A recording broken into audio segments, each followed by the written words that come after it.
In this video, I'm going to be showing you how to prevent Davinci Resolve from render crashing. Be sure to watch this video until the very end to prevent any mistakes in the process.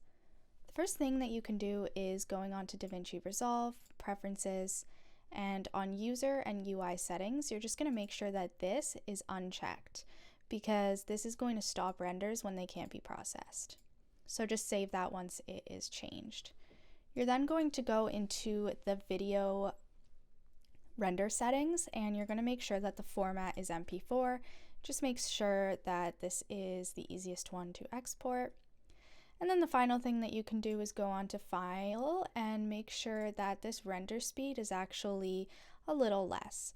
Now it's automatically at maximum, but you can change it depending on how much time you have and if you're okay with it rendering at a slower speed than usual. It really doesn't change anything other than the fact that it's just going to take a little bit slower. Be sure to leave a like, comment, and subscribe to the channel.